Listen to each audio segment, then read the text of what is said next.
Salut, c'est Lo Tactical, de retour avec une review Extrema Ratio. Aujourd'hui, le Satre S600 Black. Alors, donc, voilà comment il se présente. L'histoire, c'est que ce couteau a été développé en collaboration avec Daniele Del Canto, si je ne me plante pas dans le nom, qui est instructeur avancé à la FISSS, qui est en gros la fédération des sports expérimentaux et survie au niveau italien. Donc c'est quelqu'un qui sait de quoi il parle. Donc avant que je range ça, vous voyez la boîte, ça se présente comme d'habitude. Petit sachet de protection dont le couteau était déjà sorti, enfin dont je l'ai sorti. Certificat de contrôle qualité, le petit piège à humidité, le manuel de maintenance, et voilà.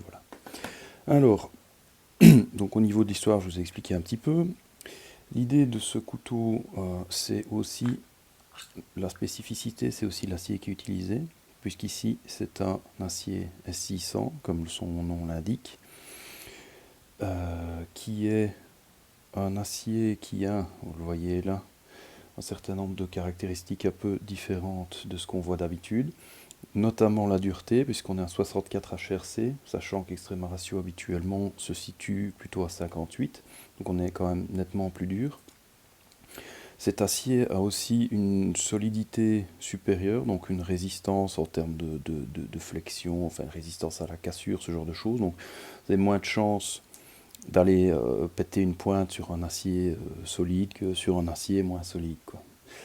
Forcément, c'est ce qu'on appelle toughness en anglais. Et alors une résistance à l'usure qui est accrue sur cet acier S600 en particulier par rapport à ce qui était utilisé sur d'autres versions, qui est toujours utilisé sur d'autres versions. Maintenant, tout ça ne vient pas non plus sans petits désavantages, c'est-à-dire que ici, on va avoir toutes ces caractéristiques-là qui vont rendre l'acier forcément beaucoup plus résistant, une tenue du tranchant exceptionnelle, d'ailleurs il est super coupant. Le problème avec une tenue de tranchant exceptionnelle, c'est que vous avez aussi une difficulté d'aiguisage exceptionnelle. Donc ça va être beaucoup plus difficile. Il va falloir des outils un petit peu plus costauds pour arriver à un aiguisage correct sur ce couteau, quoi. En tout cas pour un maintien du tranchant. C'est faisable. Extrema Ratio a des outils pour ça. Mais ça demande un peu plus de boulot. Donc voilà un peu la balance de l'acier qui est utilisé. Ça c'est la première nouveauté par rapport à ce couteau, par rapport à d'autres dans la gamme. Deuxième chose, première chose dans l'histoire, c'est justement cette collaboration dans l'histoire du couteau, cette collaboration avec cet instructeur avancé, donc pour vraiment créer un outil qui est efficace, hein, ce pourquoi il est fait. Deuxième chose, c'est l'utilisation de cet acier-là. Et dans l'utilisation de cet acier-là, ici, ils ont été très loin puisqu'ils ont un traitement cryogénique. Donc c'est un petit peu comme une trempe classique, sauf qu'on va descendre dans des températures largement négatives, et ça va permettre, si je me souviens bien, une bonne répartition des particules de carbure dans le couteau, donc ça va lui donner une meilleure solidité. Donc ici, petit truc, vous voyez qu'il y a des notes sur la lame, donc S600 d'un côté et 64 HRC cryogénique de l'autre côté. Ça paraît très visible ici à la lumière. Maintenant, c'est vraiment selon l'orientation, c'est plutôt à gris foncé. Donc ici, on est un petit peu sur le beige habituel. De l'autre côté aussi, ça, voilà, là vous voyez, ça se voit pas nécessairement très fort de la lumière. Donc, faut pas trop s'inquiéter non plus par rapport à ça si c'est un truc qui apparaît fort à la vidéo. Donc, au niveau de la lame, je reviens. Donc 64 HRC, traitement cryogénique, drop point, ça. Pas besoin d'être génie pour le voir, hein, donc vous voyez la forme de la lame, avec une bonne courbe ici, donc qui va permettre une utilisation pratique pour tout un tas de petits travaux. La lame fait 70 mm en longueur, et la longueur totale du couteau, c'est 163 mm, ce qui veut dire qu'on est quand même sur un couteau relativement petit. Bon, moi j'ai des grandes mains, hein, je pense que je fais 11 en taille de gant, et vous voyez que c'est tout juste pour moi. Maintenant, le but du jeu ici, c'est pas non plus d'avoir un méga gros couteau de survie. Le but du jeu, c'est de rester sur un truc compact. Donc je pense qu'ils ont réussi le boulot sur ce plan-là. Autre truc à signaler toujours, la finition a changé, puisqu'ici, c'est ce qu'ils appellent leur finition EXP Dark. Alors, pourquoi finition foncée sur ce couteau? Bah, tout simplement parce que cet acier-là, ayant toutes les qualités qu'il a aussi 4,5% de chrome dans sa composition.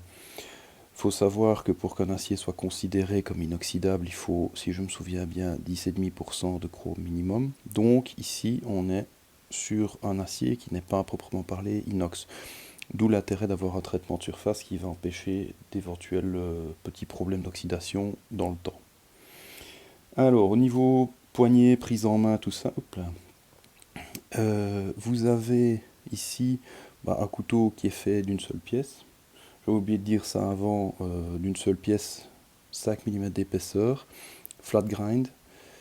Donc la poignée, elle est simple, mais confortable pour une poignée squelette. C'est-à-dire que vous avez comme toujours ici la dépression qui va permettre de venir caler les doigts correctement. Ici, finalement, le creux, ça aide aussi à avoir une certaine prise en main. Et évidemment, vous avez un texturage sur le dos de la lame, sur le dos du manche et ici sur l'avant. Donc ça va tenir. D'autant plus que vous avez un trou ici qui va permettre potentiellement d'aller passer une corde qui pourrait faire le tour de vos doigts, donc pour une sécurité supplémentaire. Et vous avez cette petite dragonne ici. Alors, habituellement, je ne suis pas un gros fan de dragonne, mais dans le cas d'un couteau relativement court comme celui-ci, la dragonne c'est un vrai plus. Pourquoi? Parce que vous allez pouvoir éventuellement vous en servir pour la mettre dans vos doigts comme ça, pour éviter que, même si je pousse un peu avec le couteau, qu'il ne glisse trop loin, ça c'est un truc. Et deuxièmement, simplement, si vous mettez quelque chose d'un petit peu plus étoffé, vous allez pouvoir avoir de la prise en plus pour ne pas qu'il vous parte des mains si jamais vous bougez trop. Donc ça c'est chouette. Ajouter à ça, donc texture, forme, tout ça c'est bien. Ici c'est largement assez travaillé pour ne pas être désagréable au toucher. Ajouter à ça le fait que ce manche a été aussi conçu pour pouvoir être encordé, vous pouvez clairement faire le tour en paracorde et vous allez vous retrouver avec quelque chose évidemment de plus volumineux mais de plus confortable. Donc ça c'est toujours un petit peu un choix à faire. Ce qui est chouette, c'est que vous avez le choix de le faire ou pas. Donc là, autre truc, si vous aimez bien que vos outils d'extérieur soient super visibles, vous pouvez l'encorder en orange et là, il sera super visible, quoi. En termes de construction, comme je disais, 5 mm. Vous pouvez voir ici qu'au niveau du dos de la lame, on reste à 5 mm très loin.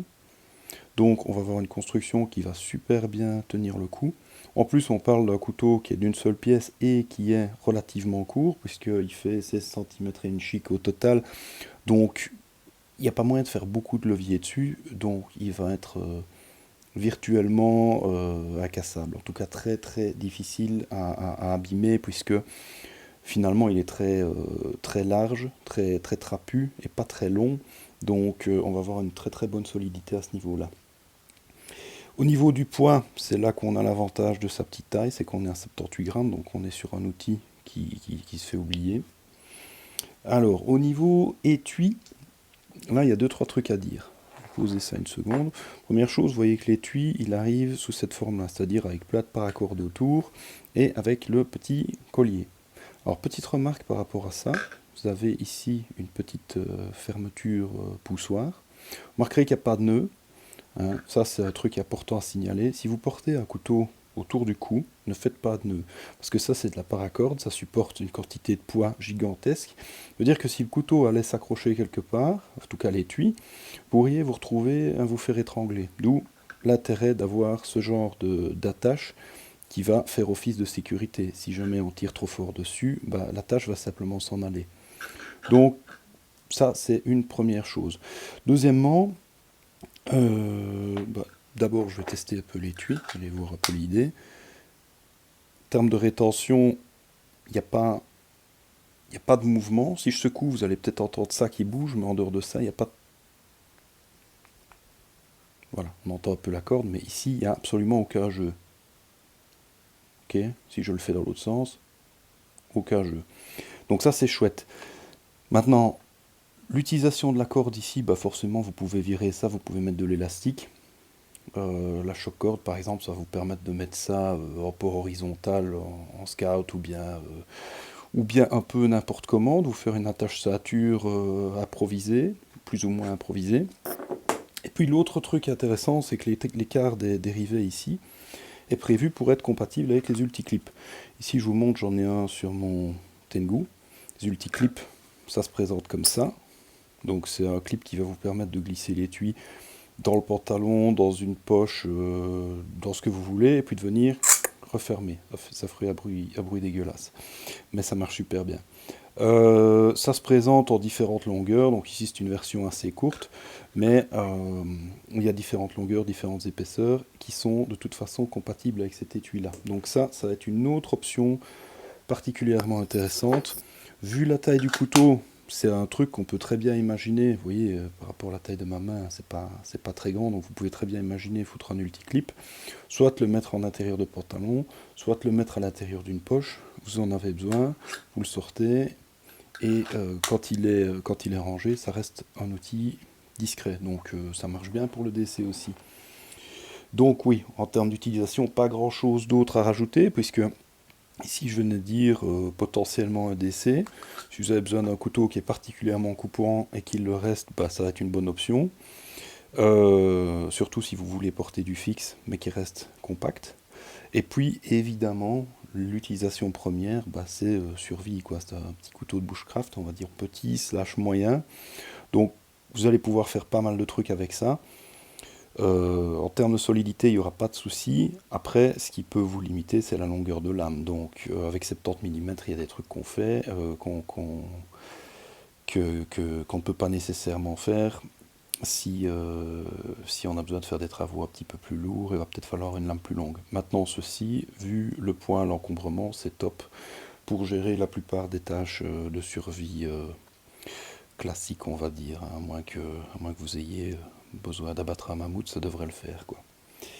Au niveau du prix, on reste dans des prix qui sont raisonnables, puisque la version S600 ici, c'est la plus chère des trois. Donc avec l'acier S600, et on est à 155 €. Franchement chouette compte tenu de la qualité générale du truc et sans reproche. Et puis on a pour la version black, donc la version black elle est en N690, on va être à 145. Et pour la version Stonewash, toujours N690, on va être à 139 €. Donc voilà pour ce qui est de ce couteau. Mieux comme ça. Extrema Ratio, cintré S600 avec ce nouvel acier. Si vous avez des questions, bah, n'hésitez pas à les envoyer. Et en attendant la prochaine fois, je vous dis à bientôt. Ciao ciao!